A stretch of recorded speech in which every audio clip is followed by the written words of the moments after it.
안녕하십니까. 경제신문 주요 기사 통해서 투자 아이디어를 찾아보는 크로스체크. 저는 유진투자증권 김영재입니다. 오늘도 3개의 기사 준비를 했는데요. 첫 번째 기사 이데일리 6면입니다. 한국은행이 어제 발표한 8월 수출입 물가 지수에서 반도체 가격이 13개월 만에 전월 대비 상승했는데 일본의 반도체 소재 수출 규제에 반사 효과를 봤다는 내용입니다. 구체적인 수치와 함께 시사점도 검토해 보도록 하겠습니다. 두 번째 기사 이데일리 18면입니다. 버닝썬 사건으로 전반적으로 움직임이 좋지 못했던 컨텐츠 관련주들이 정부의 대규모 육성책 발표에 힘입어 주가가 크게 상승했다는 내용입니다. 구체적인 주가 상승률과 함께 업종 내 투자 전략도 함께 알아보도록 하겠습니다. 마지막 기사 한국경제 23면입니다. 하반기 들어 고배당주에 대한 관심이 높아지고 있는 가운데 주요 은행주들의 올해 예상 배당 수익률이 5%를 넘을 것이라는 내용입니다. 본문에서 은행주 투자 포인트 점검해 보겠습니다. 네, 첫 번째 기사는 한국은행이 어제 발표한 8월 수출입 물가 지수에 대해 다루고 있는데 지난달 수출 가격이 소폭 상승했다는 내용입니다. 먼저 수출입 물가 지수는 2015년 그 지수를 100으로 해서 기준점을 잡고 있는데요. 어제 발표된 그 지수 8월의 수출 물가 지수가 101.9로 나왔습니다.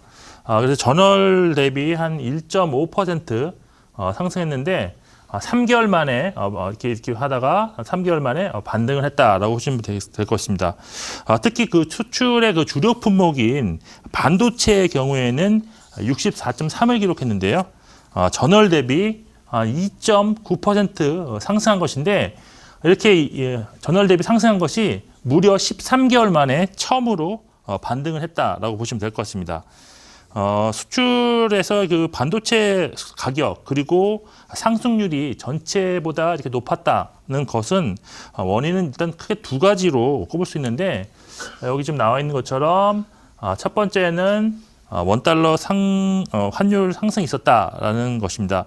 7월 그 평균 환율이 1,175원대였는데 8월에는 1,208원으로 같은 물량이라면 환율로 인해서 가격 상승 효과를 볼 수 있었다 볼 수 있겠습니다. 특히 이 물가 지수가 원화 기준이기 때문에 환율에 좀 민감하다고 볼 수도 있겠습니다. 그리고 두 번째 원인으로는 일본의 그 반도체 핵심 소재 수출 규제로 인해서 반도체 수요가 증가한 것으로 볼 수 있는데 향후 생산 차질을 우려한 그런 수요, 여기에 마이크론과 SK 하이닉스의 감산 소식도 반도체 가격 상승을 유발시킨 원인이라고 할 수 있겠습니다. 반면 그 수입 물가 역시도 지금 한 0.9% 정도 상승을 했는데요. 사실 두바이 평균 유가가 한 달 전 대비 한 6.6% 정도 하락하면서 이렇게 수출 가격보다는 상승률이 좀 낮았다고 할 수 있겠습니다. 이제 그 올해 그 3분기가 마무리되고 있는 시점인데요. 연말로 갈수록 수출입 지표를 포함한 전반적인 그런 통계 지표들이 좀 감소폭을 줄일 수 있을 것으로 예상해 볼 수 있는데 수출 같은 경우는 사실 작년 12월부터 마이너스 성장세로 지금 전환된 이후에 현재까지 지금 지속되고 있습니다. 따라서 올해 연말이나 또는 그 내년 상반기에는 기저효과로 인해서 이렇게 그 수출 감소폭이 대폭 줄어들거나 오히려 성장세로 전환할 수 있다는 점 좀 참고하실 필요가 있다고 볼 수도 있겠고요. 또한 기업들의 실적 역시도 지금 이제 하향 조정세를 멈추고 증가세로 반전될 가능성이 높은 시기점이기 때문에 현재 그 체감 경기가 매우 좋지 않아서 좀 시장이 별로 그렇게 좋지는 않은 편이지만 시장은 이렇게 반전되는 지표들을 점진적으로 반영할 수 있는 그런 상황이기 때문에 추세 전환 시도를 지속적으로 할 수 있다는 점 투자에 참고하시면 좋을 것 같습니다.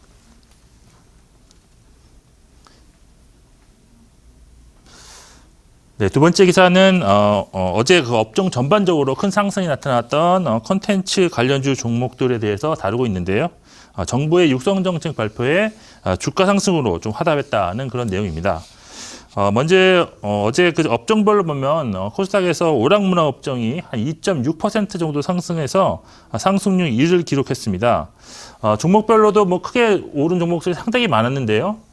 지금 구체적으로 보면 여기 나와 있지만 초록뱀이 17.5%가 상승했고 그리고 사마 네트워크스가 8.2%, JYP 엔터가 3.9%, 그리고 대형주인 스튜디오 드래곤도 2.3% 상승을 했습니다. 이렇게 콘텐츠 관련주들이 일제히 상승한 것은 그 전날 정부가 발표한 산업 육성책 때문인데 문재인 대통령은 향후 3년간 산업 지원 투자 금액을 기존보다 1조 원 이상 추가 확대하겠다고 약속했고 여기에 그 문화체육관광부 역시도 콘텐츠 모험 투자 펀드를 조정해서 2022년까지 4,500억 규모로 확대하기로 했습니다. 이렇게 정부가 앞장서서 콘텐츠 사업을 좀 육성하기로 한 것은 우리나라가 그 발달된 그 인터넷과 5G를 바탕으로 해서 콘텐츠를 개발해서 미래 성장 동력으로 활용하기 위함인데요. 실제 그 5G 시대에 있어서 경쟁력은 인프라 시설보다는 얼마나 그 콘텐츠를 더 확보하느냐에 승부가 갈릴 것으로 볼 수가 있겠습니다. 이러한 육성책에 더해서 또 어제 또 하나 소식이 있었는데요. 때마침 국내에서 그 OTT의 강자가 나왔습니다. OTT라는 것은 인터넷으로 TV나 드라마를 시청하는 그런 서비스를 말하는데 여기에 그 해외 유명 그 OTT에 대항하기 위해서 웨이브라는 그런 게 나왔는데요. 웨이브는 기존 푸쿠라고 그 방송 3사의 푸쿠랑 SK텔레콤의 옥수수가 결합한 형태가 웨이브로 나왔습니다. 그래서 이런 것이 어제부터 출시되었다는 점도 콘텐츠 업종 상승에 좀 영향을 주었다라고 볼 수가 있겠습니다. 향후 국내 OTT 서비스가 좀 살아나기 위해서는 사실 콘텐츠 중에서도 대작 드라마의 그런 제작이 좀 필수적이다라고 볼 수가 있는데 결국 드라마 제작 및 특수 기술에 특화된 업체들이 실질적으로 이런 육성책의 수혜를 받을 것으로 점점 전망되고 있습니다. 어제 그 주가 상승에서도 드라마 제작사들이 그런 상대적으로 주가 상승률이 높았다는 점에서 덩치가 좀 큰 대형사보다는 드라마 제작사에 보다 관심을 가지고 컨텐츠 업종을 좀 지켜보시는 것이 더 좋을 수 있다고 판단하고 있습니다. 네, 마지막 기사는 은행 업종에 대해서 다루고 있는데요. 지금 올해 수익성 개선에도 주가는 뭐 전체적으로 봤을 때는 하락한 상태에 있기 때문에 배당 매력이 높아졌다는 그런 내용입니다. 올해는 사실 배당주에 대한 투자가 상당히 매력적이다라고 볼 수 있는데 그 이유는 크게 두 가지로 볼 수 있습니다. 첫 번째는 저금리가 지속되고 있는데 여기에 또 추가적으로 금리가 하락할 가능성이 있다라는 점이고요. 두 번째는 전반적인 주가 하락으로 인해서 배당 수익률 자체가 훨씬 더 매력적이게 커졌다. 배당이 훨씬 더 커질 수 있다라는 점이 올해 특징이라고 할 수 있겠습니다. 그렇지만 뭐 배당을 노리고 배당주를 샀는데 주가 하락이 더 심하면 뭐 배보다 배꼽이 더 커지게 되므로 실적 성장이 나타나고 있는 배당주만 집중 공략하셔야 되는데 은행주가 이에 해당되는 업종이라고 할 수 있겠습니다. 올해 그 주요 금융지주사들의 배당 수익률은 전년 대비 한 2%포인트 높아질 것으로 지금 전망되고 있는데요. 교보증권의 그 추정에 따르면 예상 배당률 수준이 우리금융지주가 6%, 그리고 KB금융 4.7%, 하나금융지주 4.6%, 그리고 신한지주가 4.2%로 평균적으로 한 5% 수준의 배당 수익률을 기대할 수 있다고 합니다. 물론 컨센서스는 교보증권 추정과는 좀 다르지만요. 그렇지만 금융지주사들의 배당 수익률이 전년 대비 높아졌다는 점은 같다고 할 수 있겠습니다. 사실 은행주의 경우에는 올해 이익 개선에도 불구하고 전체 지수 하락과 또 금리 하락에 따른 실적 축소 우려감에 주가는 많이 하락한 상태인데요. 최근 배당주로서 각광을 받으면서 바닥 대비로는 소폭 상승했지만 아직 밸류에이션 수준을 놓고 본다면 추가적인 상승 가능성 있다고 할 수 있겠습니다.